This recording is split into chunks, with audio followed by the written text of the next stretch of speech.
Pipe പൊട്ടി litre കണക്കിന് കുടിവെള്ളം പാഴാവാൻ തുടങ്ങിയിട്ട് ദിവസങ്ങൾ അനക്കമില്ലാതെ അധികൃതർ.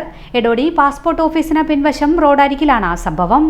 4 ദിവസത്തിലേറെയായി കുടിവെള്ള പൈപ്പ് പൊട്ടി ലിറ്റർ കണക്കിന് വെള്ളം പാഴാവുകയാണ്. വാട്ടർ അതോറിറ്റിയിൽ വിവരം അറിയിച്ചെങ്കിലും പരിഹാര നടപടിയായിട്ടില്ല.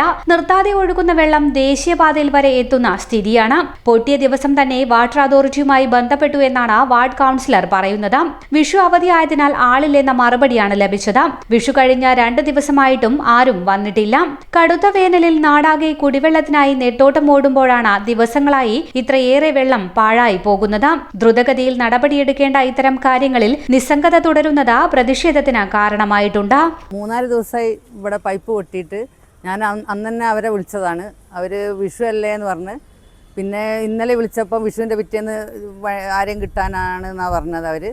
പക്ഷേ ഇന്നിപ്പോൾ രാവിലെ വിളിച്ചപ്പോൾ അവർ ഫോണെടുത്ത് ഒരു വർക്ക് ചെയ്തുകൊണ്ടിരിക്കുകയാണ്, പിന്നെയും അത് കഴിഞ്ഞിട്ട് വരാമെന്നാണ് പറഞ്ഞത്. പക്ഷേ ഇതുവരെ വന്നിട്ടില്ല. ഇനിയിപ്പോൾ പിന്നെ തീരെ വിളിച്ചിട്ട് പിന്നെ ഫോൺ എടുക്കുന്നുമില്ല, അറ്റൻഡ് ചെയ്യുന്നില്ല. ഇപ്പോൾ ഇത് കുടിവെള്ള പ്രശ്നമല്ലേ, എന്തായാലും ഇങ്ങനെ പോകുമ്പോൾ നാട്ടുകാരെല്ലാം നമ്മളെ പറഞ്ഞുകൊണ്ടിരിക്കുന്നത് വെള്ളം ഇങ്ങനെ പോയിക്കൊണ്ടിരിക്കുന്നതിന്. എന്റെ ഇഷ്ടങ്ങൾ എന്റെ ഫാമിലിക്ക് അറിയാം. Family wedding centre.